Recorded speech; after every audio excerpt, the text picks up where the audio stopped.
I am Elaine, 28 years old, and yesterday my life changed forever. I woke up the sole heir to a fortune I never expected, carrying the name of a woman who wasn't my mother, but who raised me as if she had been. My Aunt Vivian, stern, unyielding, and secretly soft-hearted, left me everything she owned, a Victorian mansion that echoed with both discipline and safety, a flourishing business empire built brick by brick from nothing but her willpower, and millions in assets that still feel unreal when I see them written in ink. But before I had even absorbed the weight of grief, before I had time to mourn the woman who saved me from a hollow childhood, they appeared. My parents, the very people who abandoned me 15 years ago without so much as a backward glance. I had dreamed about their return for so long when I was a child, aching for their voices in the dark, praying for their footsteps in the hall, that when it finally happened, it felt more like a cruel joke. They walked into the lawyer's office smiling, as if no time had passed, my mother's voice unnaturally sweet when she declared, "We are your guardians." That word stabbed deeper than any blade, guardians. After vanishing into smoke when I was 13, the memories of that day flooded back sharper than glass. I had lived in a modest apartment back then with two parents who seemed ordinary, even loving. Dad worked at a car dealership, Mom taught at the elementary school nearby. We were not rich, but we were enough. Friday nights meant movies with microwave popcorn. Summers were camping trips with a worn-out tent. Christmas mornings smelled of cinnamon rolls. But there were cracks I was too young to name, arguments whispered behind closed doors, late-night phone calls taken outside, the scent of alcohol on my father's coat when he claimed to be working overtime.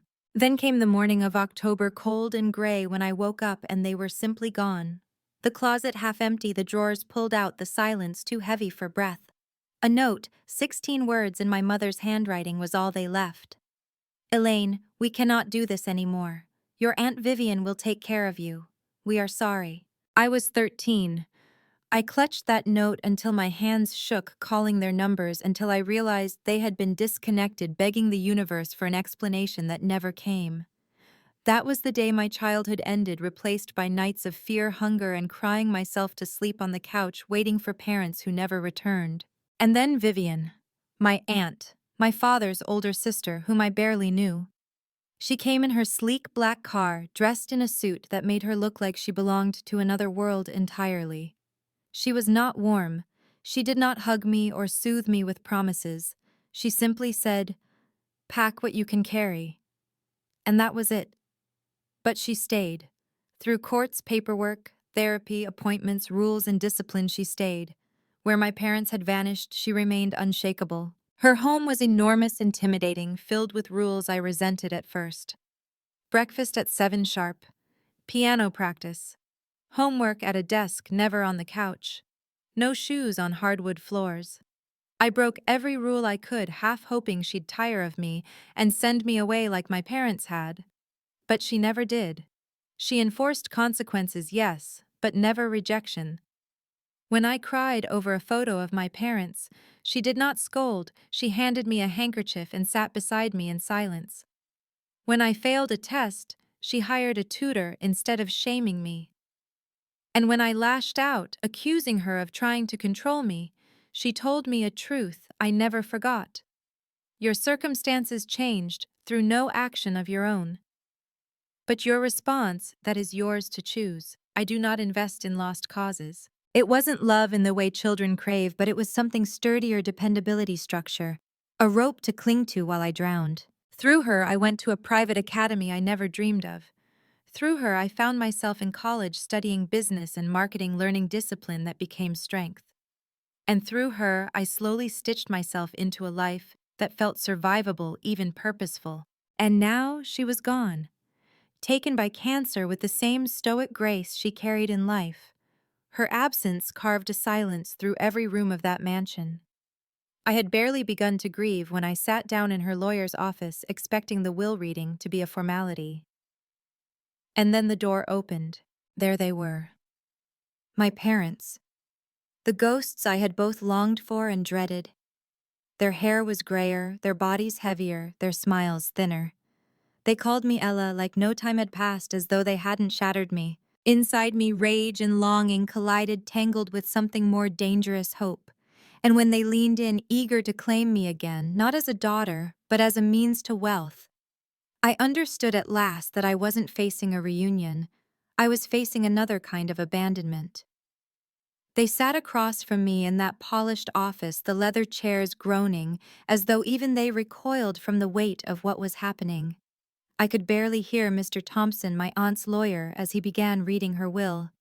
My ears roared with the sound of blood, my heart pounding too hard to let sense through. To my niece Elaine Margaret Winters, I leave the entirety of my estate. His words seemed to echo in another dimension detached from reality. I had expected to inherit something, maybe the house, maybe a portion of her business, but not everything. Not millions, not the empire she had built with decades of sweat and grit. And then, like vultures scenting a fresh kill, my parents leaned forward.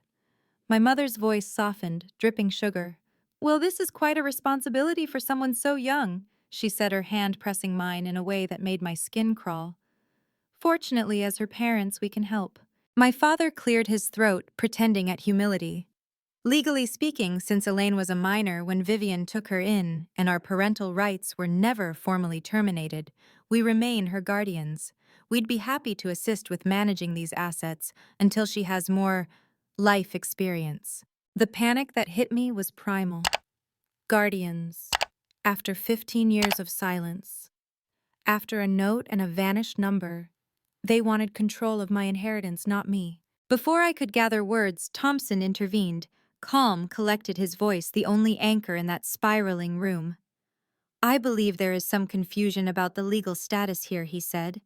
"Perhaps we should reconvene tomorrow when I can present the full documentation." My parents nodded too quickly, already plotting. My father slipped me a business card with their numbers scrawled across the back. "Call anytime," he said, "day or night. We have 15 years to make up for." 15 years.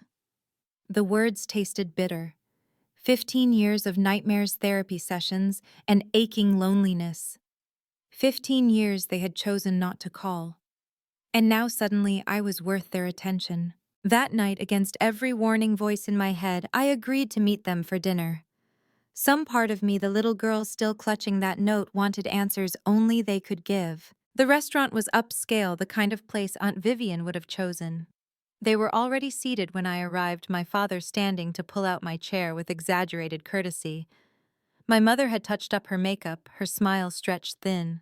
"We owe you an explanation," she said after the waiter poured water. "What we did was wrong. We know that. But we were drowning Elaine. Your father had debts. Dangerous debts. And her eyes watered, I was lost in depression. We thought Vivian could give you the life we couldn't." "You had yourselves," I said quietly, my voice trembling. "That's all I wanted." My father lowered his gaze, murmuring something about being clean for 8 years, about lessons learned the hard way. My mother spoke of shame, of how time made the silence harder to break. For a moment, just a moment, I almost believed them.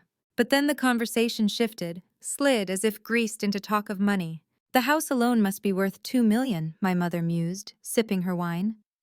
"And the business, of course." "There are tax implications, legal issues," my father added, nodding as if wise. "Overwhelming for someone your age. We could help, guide you." My chest burned with the recognition of the pattern, emotional appeal, then financial suggestion, back and forth like a practiced dance. By dessert, they had confessed their medical bills, their mortgage, their struggles. And finally, in voices careful and coaxing, they laid out the figure $100,000. Enough, they said, to clear everything. Enough to let them rebuild. I stared at them across the candlelit table, my hands suddenly steady. "And what about my problems?" I asked. "The therapy bills, the nights I waited by the phone, the birthdays spent wondering if I even mattered. What's the price tag for those?" They fell silent. My mother's tears slid down her cheeks, but I saw the flicker of calculation in her eyes. My father pressed on. "We just want to be part of your life again, to help. Blood means something, Elaine." Blood. I thought of Vivian, the woman who had shown up, stayed, never once broke a promise. The woman who never said the word love but lived it through every action. Blood meant nothing compared to that. Later that night, as I sat in the silence of Vivian's study, the phone rang. A message clicked onto the machine from a stranger's voice. Miss Winters, this is Sandra Kelly. I worked for your parents years ago. I saw their names linked to your aunt's obituary. Please call me before you make any agreements with them. There are things you should know. I didn't sleep. Instead, I tore through Vivian's old files, desperate for truth. And what I found chilled me. Documents, reports, letters, all evidence that my parents had not simply abandoned me, but had tried time and again to exploit me through Vivian. Demands for money, threats, lies. I realized with a clarity that hurt more than confusion that their return wasn't fate, wasn't healing. It was a strategy. They had always been watching, waiting. And now they had come not to give me answers, but to take everything Vivian had entrusted to me. The next day, the confrontation would come, and this time I would not be a 13-year-old girl with nothing but a note in her hand. I would be Vivian's daughter, armed with proof. The next morning, I walked into Thompson's office with my pulse hammering but my shoulders squared. My parents were already there, flanking a slick man with oiled hair who introduced himself as their attorney. Just a precaution, my father said with a tight smile. Legal matters can get complicated. It was almost laughable if it hadn't been so grotesque. They weren't here to reconcile, they were here to battle armed with lawyers and lies. Thompson, steady as ever, began with formality.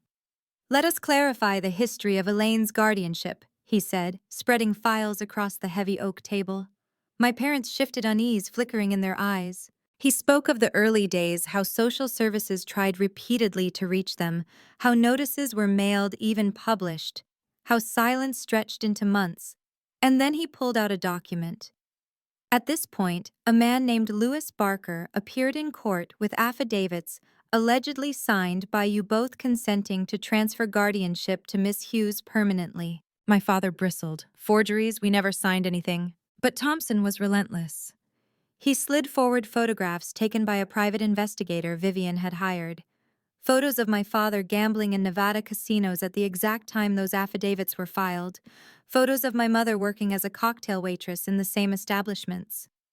When approached, you both confirmed your intent to sever parental responsibility, Thompson said calmly. Shortly after, Mr. Winters accepted a payment of $15,000. That was unrelated, my father muttered, but his voice cracked under the weight of proof. And Miss Hughes continued monitoring you, Thompson pressed on. Annual investigations spanning 15 years, documentation of gambling evictions, unpaid debts, and… He pulled out another file. Attempts at manipulation, demands for money in exchange for silence, false claims of illness, requests for tuition funds, each one carefully recorded. I sat frozen, breath shallow, as he reached for a sealed envelope. And finally, Thompson said, his tone softening, this letter. Vivian wrote it for Elaine to be opened precisely in this circumstance. My hands trembled as I broke the seal. The familiar script blurred, but I forced myself to read aloud. My dearest Elaine, if you are reading this, I am gone, and your parents have reappeared. This is no accident. They will attempt to reach you through guilt, through fear, through the lure of family ties. They will speak of regret, of second chances of blood, but I must tell you the truth you do not yet know. They came to me many times, first demanding $50,000 to avoid contesting guardianship, then claiming threats, debts, illness, all lies designed to open my purse. I protected you by blocking them, by hiring security, by keeping silent. I wanted you to heal without the added burden of betrayal. But now you must protect yourself. Elaine, you are not their ward. At 16, I adopted you legally. You have been my daughter in every sense of the law. They have no claim to you or to what I leave behind. Blood is not family. Care is family. Consistency is family. And you, my dear, are mine. All my love, Vivian. My voice broke on her name. For years, I had wondered why she never called me her daughter, never used the word love. And here it was written, plainly hidden until now. My parents sat stunned, their attorney whispering frantically. Thompson produced the adoption papers stamped and sealed alongside yet another clause from the will. Any legal challenge from my estranged relatives shall forfeit the entire estate to a foundation for abandoned children. It was checkmate. My father surged to his feet, his face mottled with rage. This is a conspiracy. You stole her from us. No, I said quietly, rising too. You gave me away, and Vivian saved me. The words felt like a blade drawn after years of dull ache. My mother wept, but I saw the performance in her tears, the same performance I had seen at dinner, the same pattern Vivian had warned of. Thompson pressed a button and security arrived, silent and solid. My parents were escorted out shouting protests that dissolved into echoes down the marble hallway. I sank back into the chair, trembling, drained. Thompson sat beside me, not across the desk but near, almost fatherly. His voice gentled. Elaine, there is one more thing. Vivian named me your godfather when she adopted you. I promised her I would stand by you when this day came. For the first time in years, I let myself cry without shame. Because in that moment I realized I wasn't alone. Vivian had seen farther than I ever could. She had prepared for every manipulation, every lie. Even from beyond the grave, she was protecting me. And yet I knew it wasn't over. My parents weren't finished. Their eyes before security led them out had carried a threat. They would come again, and I would need to be ready. That evening, just as I was preparing dinner in the cavernous silence of Vivian's mansion, headlights swept across the driveway. A car door slammed, then another. I froze, wooden spoon clutched in my hand like a weapon. My heart knew before my mind admitted it. They were back. The doorbell rang over and over, insistent as a pounding fist. For a moment I considered hiding in the kitchen, letting them yell into the void until they gave up. But something steadier than fear rose in me. I was not 13 anymore. I was Vivian's daughter, and this was my house. I opened the door but stood firm on the threshold, blocking their entry. You cannot be here, I said, voice sharp with conviction I barely felt. A restraining order has been filed. My father's face twisted, his mask slipping. We are still your parents, he barked. You owe us the decency of a conversation without lawyers and security guards. I owe you nothing, I replied evenly, but I'll give you 5 minutes. Say what you came to say, then leave, or I'll call the police. They pushed past anyway. My mother's eyes darted around the foyer, taking in the polished wood, the sweeping staircase, the antique chandelier. It was less a daughter she sought than an appraisal. We just want to understand why you're being so cold, she said. We made mistakes, yes, but we're here now trying to make amends. By attempting to take my inheritance, I asked. My voice cracked, but I didn't back down. My father's jaw clenched. That woman poisoned you against us, he spat. Vivian always resented me. She used you to hurt me. Vivian saved me, I shot back. She gave me stability, education, dignity. She showed up when you didn't. My mother's tears spilled again. We loved you, we were sick. Depression, addiction. We needed help, not judgment. The dam inside me burst. My words poured out, sharp, jagged, unstoppable. I was 13. I needed parents, not excuses. Do you know what it was like to wake up and find you gone? To wait by the phone for days, praying it would ring. To check the mailbox every morning, convinced there'd be a letter, a card, something. Anything to prove I still mattered. My father looked away, unable to meet my gaze. My mother whispered, We thought about you every day. Thoughts without actions mean nothing, I said. Vivian never once told me she loved me. But she came to every doctor's appointment, every school play, every nightmare at 3 a.m. That is love. Then let us start again. My father urged, his voice slipping into the salesman's tone I remembered. We can rebuild. Support each other as a family. You're here because Vivian died wealthy, I said flatly. If she'd died poor, would you have shown up? Silence answered me louder than words. I reminded them of the investigator reports, of how they had known where I was all along. 15 years you had, I said, my voice rising, and you chose silence until there was money. My father's temper snapped.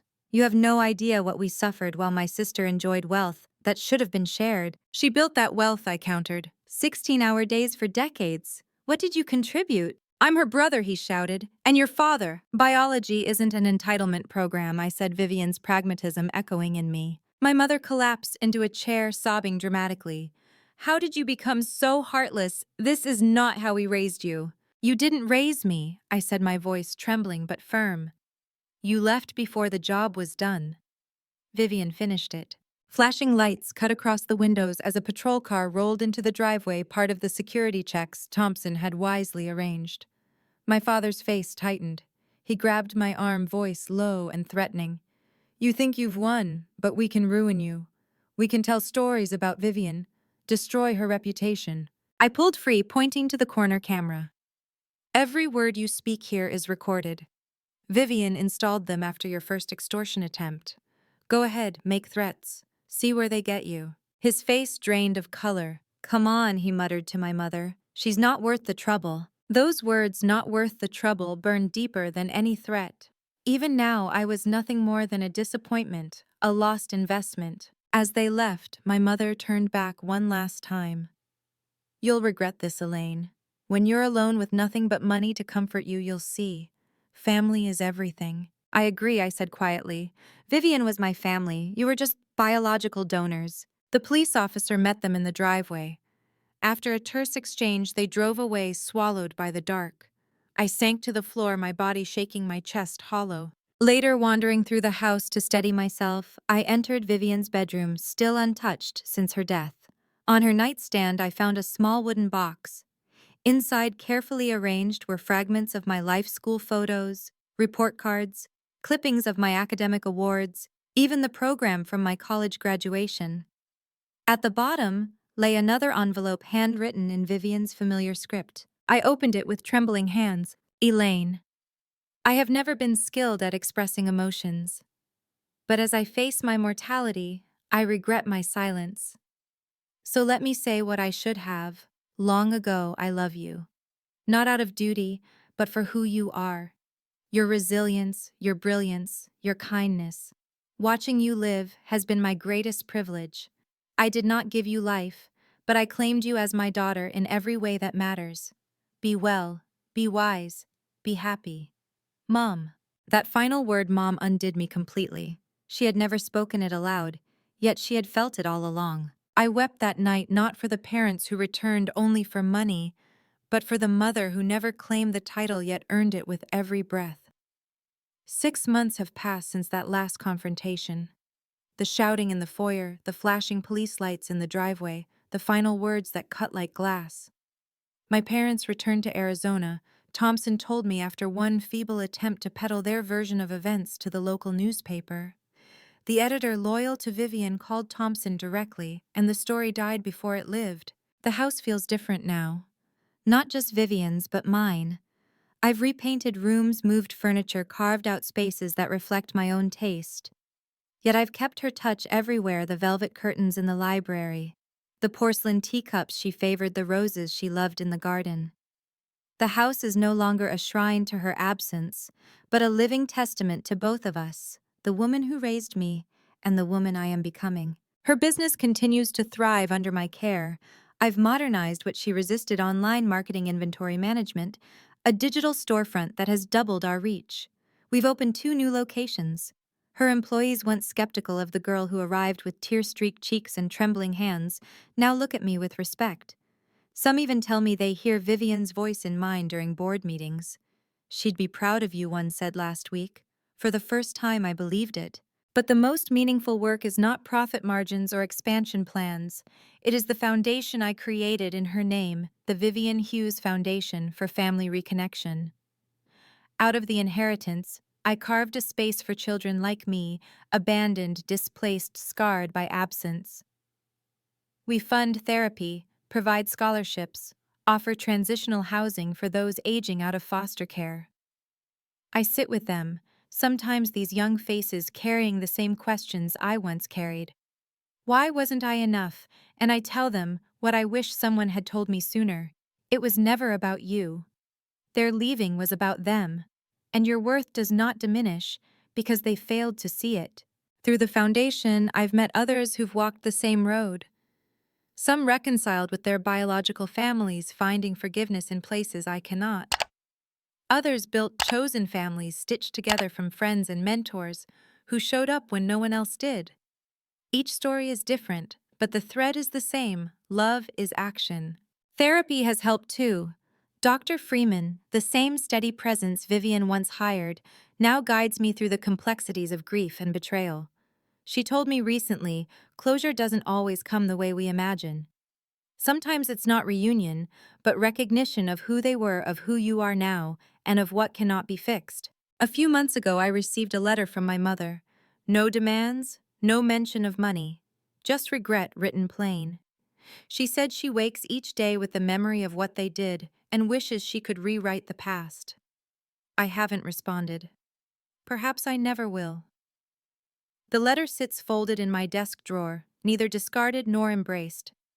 A bridge half built, waiting for me to decide if I will cross it. In unexpected places, I've found comfort. Mrs. Bentley, the housekeeper who once lingered on the edges, now tells me stories about Vivian I never knew. She was terrified when you first came, she confided, up all night reading parenting books. She told me she wasn't built for motherhood. But then she said, "I'll learn." I smile through tears every time I remember that Vivian, so rigid, so disciplined, secretly staying up at 3 a.m. to learn how to care for me. And Thompson, my lawyer, my godfather, has become more than a legal protector. He joins me for dinner once a month now. His sternness has softened his eyes warm when he tells me, "Vivian worried you'd grow bitter. Instead, you've turned pain into purpose." I've even begun to date again, slowly, carefully. Vivian taught me that love is not the grand declarations, but the daily consistency, the showing up, the staying. Whoever shares my future will need to understand that. But the deepest change is inside me. For years, the question, why did they leave me, haunted every corner of my life. Now it no longer holds power. I see their leaving for what it was, not my failure, but their limitation. And I see Vivian staying as the true miracle. She chose me every day when it would have been easier not to. That choice, steady and relentless, gave me a life. Last weekend I stood at her grave. The headstone is elegant, just as she ordered. Beneath her name I added one word: Mother. I traced the letters with my fingertips and whispered, "Thank you for everything." Because in the end, family is not the people who share your blood. Family is the ones who show up, the ones who stay, the ones who build safety where there was once chaos. Vivian taught me that wealth is not counted in dollars, but in integrity, trust, and love lived out in quiet actions. That is her true inheritance to me. And now I pass that question on to you. The one I still ask myself sometimes. What defines family? Is it blood, or is it earned through care and consistency? Have you ever had to redefine family for yourself? If my story touched you, please like this video, share it with someone who might need to hear it, and subscribe for more stories like mine. And tell me in the comments, what does family mean to you? Because sometimes the family we choose brings more healing than the family we are born into.